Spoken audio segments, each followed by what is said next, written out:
Bom dia, pessoal. Meu nome é Robson, sou assistente social, psicopedagogo. Hoje estou aqui para falar um pouquinho da história da criança e do adolescente. Como começou os atendimentos da criança e adolescente.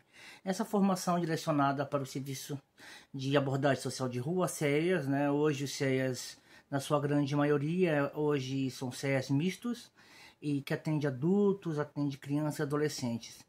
Muitas das vezes nós focamos o olhar, o atendimento para os adultos, né? E esquecemos de olhar o atendimento, as formas de atendimento, o que foram atendimentos antigamente, para que não haja uma reprodução negativa. E hoje vamos estar falando um pouquinho da história da criança e do adolescente, né? Como que surgiu, como que vem se dando esse processo de trabalho, de abordagem, de orientação da criança e adolescente. E eu começo dizendo que, como está no Estatuto da Criança e do Adolescente, toda criança ou adolescente tem direito de ser criado no seio de sua família, e excepcionalmente numa família substituta. Isso hoje de acordo com o Estatuto da Criança e do Adolescente. E a gente vai ver que as formas de proteção, como se deram no passado, elas foram uma forma de proteção do momento, da história. E no que se refere ao abandono de crianças no Brasil, esta surge desde o Brasil colônia, onde mulheres solteiras abandonavam seus filhos em decorrência do preconceito, da opressão social. Uma infinidade de crianças foram jogadas em rios ou deixadas ao tempo, onde morriam por ataque de animais, doenças e fome. Diante disso, o Papa Inocêncio III instaurou a Roda dos Expostos, ou a Roda da Misericórdia, um cilindro de madeira que foram colocados nos conventos e santas casas de misericórdias a fim de receber crianças enjeitadas, fruto de gravidez indesejadas. Né? A roda passou para o Brasil quando, no século XVII, no século XVIII, mais precisamente no ano de 1726, quando reivindicou-se a coroa portuguesa a permissão de estabelecer uma primeira roda dos expostos na cidade de Salvador, da Bahia, junto à Santa Casa de Misericórdias e no modelo daquela que estava em Lisboa, com duração até 1950. A Roda dos Expostos ela foi trazida para o Brasil com o objetivo de salvar vidas dos recém-nascidos que eram abandonados nas ruas. A Roda dos Expostos ela legitimava esse abandono, né? Era um recolhimento e envio de crianças enjeitadas para as casas de particulares mediante pagamento. Então percebe-se que quando a gente visita a história, essas crianças e adolescentes que eram levadas para esses lugares, depois elas eram transferidas para casas de particulares, possivelmente para trabalhar como empregadas domésticas, as meninas, os meninos como trabalhando na roça, nos afazeres. Então tinha um caráter de pagamento. Então a gente pode colocar esse olhar como um olhar de continuidade, né, aí, da própria escravidão no Brasil, né, da própria escravidão. Né? Então a gente vê o quanto de caráter assistencialista e religioso ele foi um marco muito grande em relação à Roda dos Expostos. No material que vocês irão receber, terá todo o desenho, todas as exposições da Roda dos Expostos para que vocês possam ver. Né? A Santa Casa de Misericórdia tinha como tarefa o recolhimento e envio de crianças enjeitadas, né? Isso tudo se dá num momento muito histórico. A gente está há pouco tempo distante da chamada abolição da escravatura, que aconteceu em 1888, e a gente já está aí na década de 1920, né? E nesse momento histórico, na década de 20, nós temos um juiz chamado Juiz Melo Matos. Esse juiz, ele cria o primeiro Código de Menores, né, para crianças e adolescentes em situação irregular. Né? Em relação à criança e adolescente, existiam 3 formas de institucionalização no Brasil. A primeira forma eram famílias que tinham recursos econômicos, consideravam mais adequado, o melhor caminho para que seus filhos tivessem uma boa educação, eram encaminhar essas crianças, né, para os orfanatos no sentido de uma boa educação. Então lá tinha escolas de padres, escolas de freiras, então eles tinham recursos econômicos para pagar essa boa educação de seus filhos. A família que não dispunha de recursos econômicos, a única possibilidade delas era entregar seus filhos para alguma pessoa que tivesse uma profissão, que essa criança ia conviver com essa pessoa para aprender essa profissão, como marceneiro, pedreiro, engraxate, tapeceiro, né? Então, essas profissões, dentre mais variadas profissões, as famílias entregavam essas crianças para esses adultos, e esses adultos tinham a tarefa de ensinar essas crianças o ofício, né? E as crianças que eram recolhidas por instituições, né? Essas crianças que eram acolhidas por instituições, elas estavam numa linha de mais vulnerabilidade, né? Uma linha de muito mais pobreza. Então essas crianças ficavam andando na rua, pedindo ajuda, né? Chamadas crianças que pediam esmolas, as crianças que eram tidas como crianças vadias, porque tinha a lei da vadiagem. Então tudo isso era caracterizado esses três tipos de situações. Quando essas crianças eram recolhidas e levadas para as instituições, aí se dava o que a gente chama de instituição total, né? Então o Foucault ele já comenta que as instituições totais são presídios, conventos, seminários, hospitais, o exército. Isso tudo são instituições totais, os manicômios, né? Os abrigos, os antigos abrigos de criança e adolescente também são considerados instituições totais, né? Então essas crianças eram levadas a vivenciar um confinamento muito grande, né? Muros altos, portões trancados, ociosidade, elas não frequentavam a escola fora desses muros, pouca parceria com serviços externos, tinha uma grande desvalorização da família, porque entendia que essa família não era uma família, porque não tinha os padrões da época, uma família heteronormativa, uma família nuclear, composta de pai, mãe e filhos, né? Só pelo fato de não ter um homem na família, já era considerada que não era considerada família. Elevado número de crianças nesses acolhimentos, em média 500 crianças, né? Banheiros e quartos coletivos, tratamento impessoal, abrigamento por gênero. Nesse período onde se dá a separação de grupos de irmãos, né? Quando tinham irmãos meninos e meninas, esses irmãos poderiam nunca mais se ver, mesmo estando no mesmo espaço. Filosofia higienista, né? Então a gente tem um grande conceito aí no Brasil de higiene, né, de afastamento da chamada pobreza, sujeira, e também uma perspectiva de correção. Então temos que corrigir para que a gente possa cada vez ter uma sociedade mais digna na visão da época. A história dos primeiros atendimentos de criança, ela vem nesse modelo mesmo, né? Então vocês vão acompanhando o material de vocês, os refeitórios com 500 crianças, tratamento totalmente impessoal. A instituição tinha como objetivo corrigir, né? Então a gente vai vendo o quanto essa história ela tem essa cultura, até hoje no Brasil a gente carrega, né? Essa cultura da institucionalização. Tudo a gente quer institucionalizar, tudo a gente quer levar para um lugar aonde esteja escondido, aonde não esteja aparente, né? Então aí que vem todo esse aparato, né? Aparato de justiça, da chamada justiça de assistência aos menores na época. Então nesse período, já caminhando um pouquinho, nós estamos ainda no ano de 1900, né? Então a gente começa ali falando da década de 20, que tem o primeiro Código de Menores, do juiz Melo Matos. Em 1940, é criada a primeira instituição de serviço de assistência a menores, o chamado SAM. Né? O SAM ele foi também um dos primeiros órgãos estatais a contratar assistente social, né? Dado que a formação de assistente social se dá no início, na primeira escola de serviço social, que é a PUC São Paulo, em 1936. E na década de 40 já temos aí um grupo de assistentes sociais, e esses assistentes sociais são convidados a compor essa equipe nessa primeira instituição estatal, que é o SAM, Serviço de Assistência aos Menores. Desculpa. O SAM, ele teve várias denúncias de maus tratos, né? Então teve um movimento chamado Anti-Sam, né?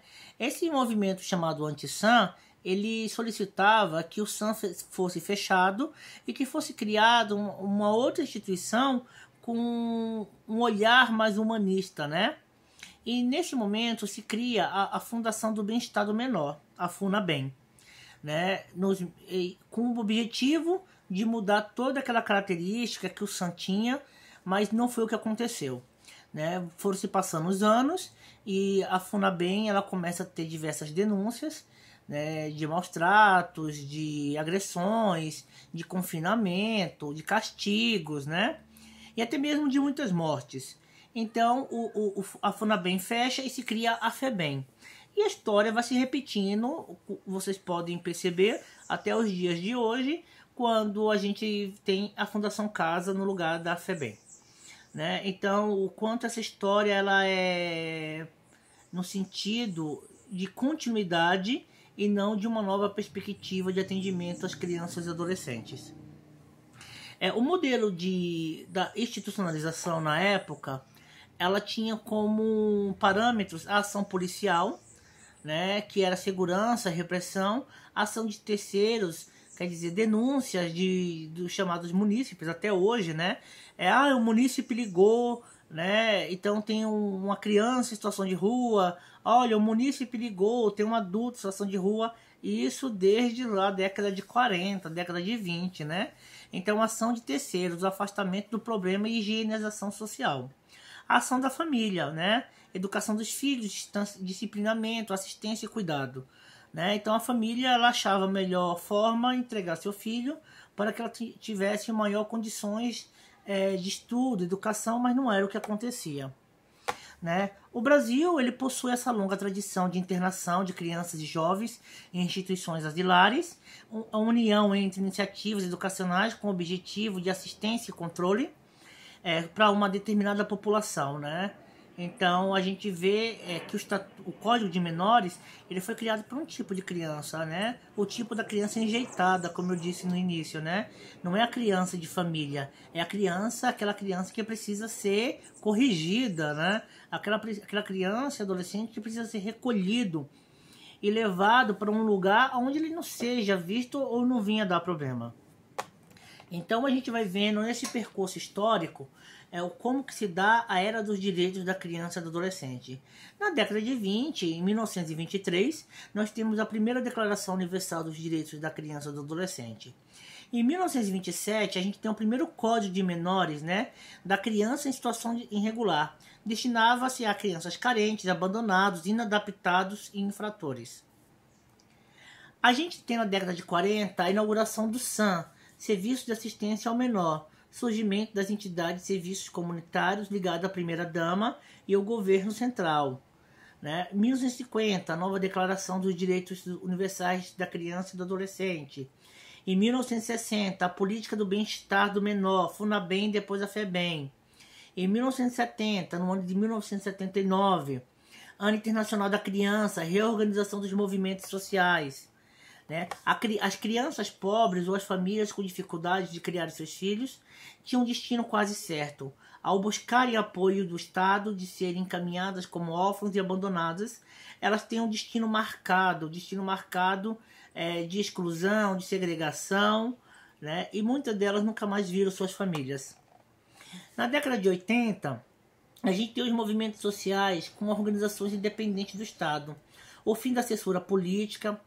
Em 1986, nós temos a Frente Nacional de Defesa dos Direitos da Criança e Adolescente. Esse período aí está marcado pelo fim da ditadura, enfraquecimento da ditadura militar, e os movimentos democráticos começam a se organizar. Esses mesmos movimentos democráticos, desde 1986 até se ter a nossa Constituição Federal no período democrático que nós estamos vivendo, em 1988, eles conseguem 200 mil assinaturas para que dentro da Constituição Federal de 88 tenha o artigo 227, né, que hoje dá substância ao ECA, ao Estatuto da Criança e Adolescente. Em 1989, a gente tem a Convenção Internacional dos Direitos da Criança e Adolescente. Por que é importante falar disso tudo? Porque o Brasil ele é signatário de vários tratados internacionais, de várias leis internacionais, por isso que muitas das vezes se torna quase que impossível uma regressão nos direitos da criança e adolescente. Então o Brasil ele vem dessa tradição dos tratados internacionais. Na década de 90, né, a gente tem aí o Estatuto da Criança e Adolescente, em 1990, que completou 30 anos em julho, né? Nós tínhamos aí, eu lembro, quando o Estatuto completou 18 anos, e foi aquela festa, né? Olha, o Estatuto chegou na maior idade penal, né? Desculpa, na maior idade, né? E adultos, se tornando adulto, o estatuto que tem reconhecido como uma lei internacional, a lei mais organizada, a lei que dá um olhar de direito para criança e adolescente, né? Só que já vai passando 30 anos, né? E a gente não conseguiu ainda a plena efetivação do Estatuto da Criança e do Adolescente, né? A gente percebe mais uma luta de regressão, como eu falei, né, agora há pouco, né? A gente quer mais que haja uma regressão na questão do direito penal, que a criança, o adolescente de 14 anos já seja culpabilizado, penalizado como um adulto, né? Então, quer dizer, o Estatuto da Criança e Adolescente, o ECA, desde a década de 90 que vem lutando contra esses olhares, contra essas armadilhas, né, que o sistema quer colocar novamente. E quem são essas crianças que vão ser encarceradas, né? São crianças pretas, periféricas, né? As crianças em situação de rua, as crianças que já passaram por diversas situações de vulnerabilidade, segregação, exclusão social. São essas crianças, né? São essas crianças, são esses adolescentes. Então a gente vai vendo que a luta ela continua, a luta ela é árdua, a luta ela tem que ter esse olhar para frente e sempre lembrando do passado para que a gente não possa cometer os equívocos que foram cometidos. Então a gente tem nesse período histórico, se a gente for seguir uma linha, a gente tem a tutela do Estado centralizada nas ações de medidas de correção e punitivas. A gente vai caminhando por uma ação assistencialista e ações fragmentadas, né, onde não tinha uma continuidade na política pública. E a gente chega na era dos direitos, né? Isso com a Constituição Federal de 88, direitos sociais, descentralização, participação cidadã, ação conjunta, solidária, intersetorialidade, controle social, isso como novos mecanismos para que o direito seja exercido e efetivado. Quando a gente faz um comparativo entre o Estatuto da Criança e o Código de Menores, a gente vai ver que o Código de Menores ele tinha um olhar para a criança e adolescente enquanto situação irregular, criança carente, abandonada, alvo de medidas pontuais, proteção e vigilância, controle social da pobreza, natureza jurídica, né, centralização, estigmatização.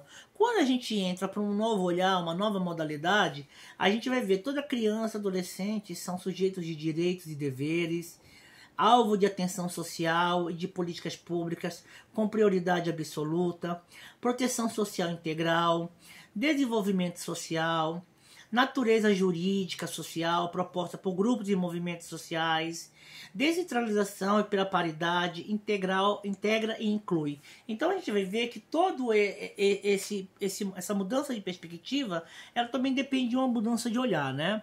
A Maria do Rosário, uma das interlocutoras do Estatuto da Criança e Adolescente, né? Ela fala que o ECA é uma nova lei para uma nova sociedade. Enquanto não houver essa nova sociedade, nós vamos nos deparar com ações fragmentadas, com desdireito. Então a criança e adolescente não vai ter o direito que deve ter. Isso para qualquer faixa etária, mas falando agora especificamente de criança e adolescente, a gente vai ver todo um retrocesso no que tange o direito. Então a gente vai caminhando aí para a universalização dos direitos, né? E essa universalização dos direitos, ela tem esse marco na Constituição Federal de 88. Então, em 88, nós temos a Constituição Federal. Na década de 90, em 1990, a gente tem o ECA, o Estatuto da Criança e do Adolescente. Depois a gente tem a Política Nacional de Assistência Social e nós temos o Sistema Único de Assistência Social. Então, tudo isso vem garantindo que a gente esteja dentro da chamada Seguridade Social, né? Política pública de proteção social, política de direito universal, de responsabilidade estatal, composta pelo tripé: saúde, previdência e assistência social. A Seguridade Social, proteção social. Dentro dessa Seguridade Social, nós temos aí, hoje, desde 2004, 2005, o Sistema Único de Assistência Social, que é uma articulação, integração das ações que devem ser seguidas, divididas entre proteções, né? A proteção básica e a proteção especial. Dentro da proteção especial básica, nós temos, dentro da proteção básica, nós temos os serviços como CCA, CJ, CEDESP, NCI, nós temos SAS. Então são todos os serviços da proteção básica onde os vínculos familiares e comunitários ainda, né, não a Índia, né, ainda estão estabelecidos, né? Então, esses vínculos, por mais vulnerabilidade que possa ocorrer na vida de criança, adolescente, idosos, adultos, o vínculo ele está estabelecido, né? Não tem uma ruptura. Quando a gente começa a olhar a pessoa de direito, o indivíduo, na proteção especial, ela é dividida entre média e alta complexidade. Na média complexidade, a gente percebe-se que já está tendo ali um esgarçamento dos vínculos familiares e comunitários, que pode levá-las à alta complexidade, que aí é quase que o rompimento. Não vou falar que é o rompimento, porque a família pode ser trabalhada, a família pode ser orientada para que o direito do poder familiar continue estabelecido com essa criança, com essa família, e essa família não saia do vínculo familiar e comunitário, né? Então isso tudo acontecendo desde 2005, pelo menos para acontecer, em todos os estados e municípios do Brasil, né? Então a gente vê uma linha de pensamento, uma linha de direito que vai trazer a criança e o adolescente na perspectiva da proteção integral, né? Essa proteção integral que tem que ser pensada. Então a gente vai ver que o SUAS é um sistema público que consolida modo de gestão compartilhada, cofinanciamento, a cooperação técnica entre os 3 entes federativos, né? Governo federal, estadual e municipal, que vem estabelecendo todo esse olhar para o direito social. E o SUAS é uma política de Estado e não de governo, né? Por que é importante situar isso, né? Quem trabalha na assistência há um bom tempo, percebeu-se que toda vez que mudava um governo, né, as políticas sociais mudavam, né? Mudava de nome, mudava, então tinha todo um desgaste muito grande, né? A gente não sabia que aquele trabalho que estava dando certo poderia não ter continuidade no próximo governo, né? Então o SUAS ele vem estabelecer isso enquanto norma, enquanto regra, né? Que ela é uma política de Estado e não de governo, que cada governo que muda pode ser alterado.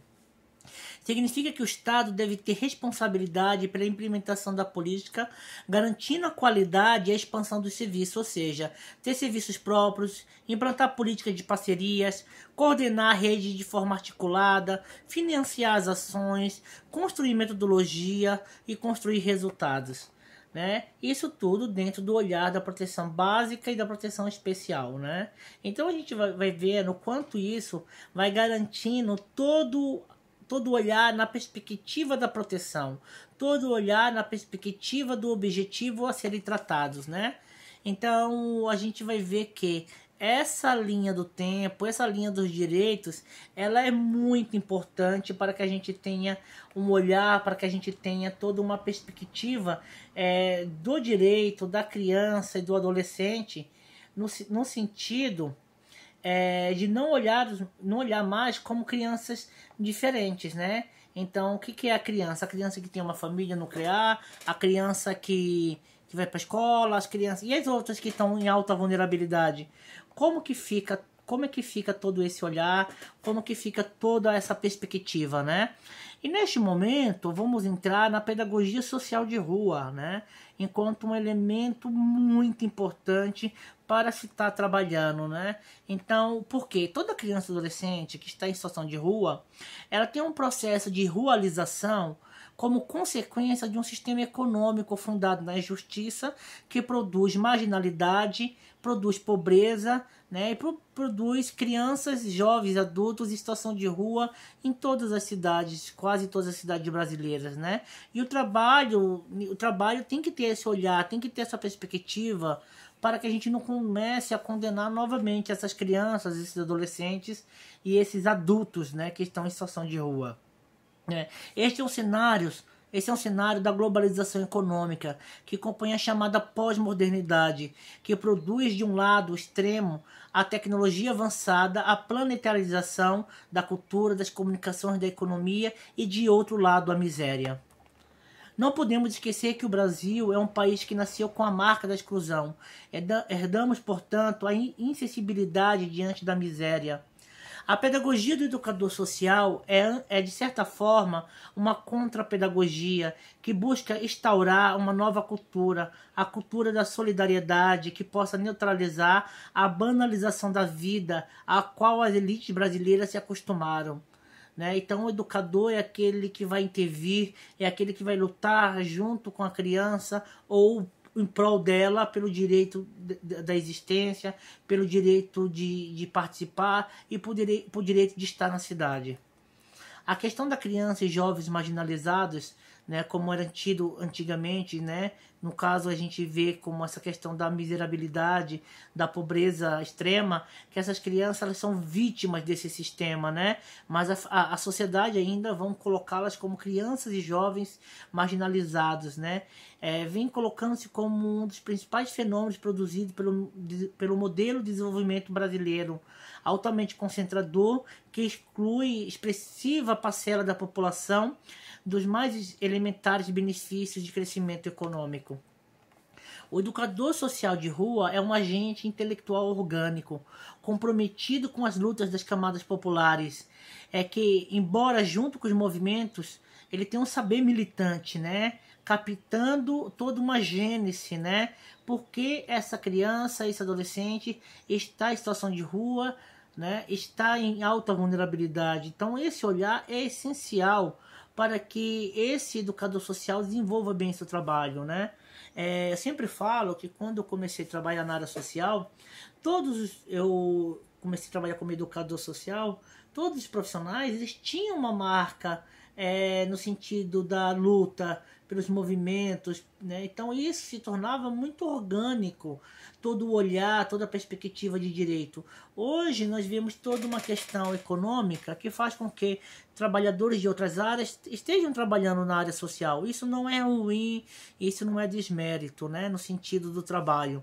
A questão é que esse profissional ele tem que estar aberto constantemente para se capacitar, para que a gente não tenha um olhar estigmatizante novamente, que no lugar de incluir, nós vamos excluir novamente essa criança, esse adolescente e consequentemente excluir sua história. Então esse intelectual orgânico que mantém-se ligado com a classe social originária, atuando como porta-voz.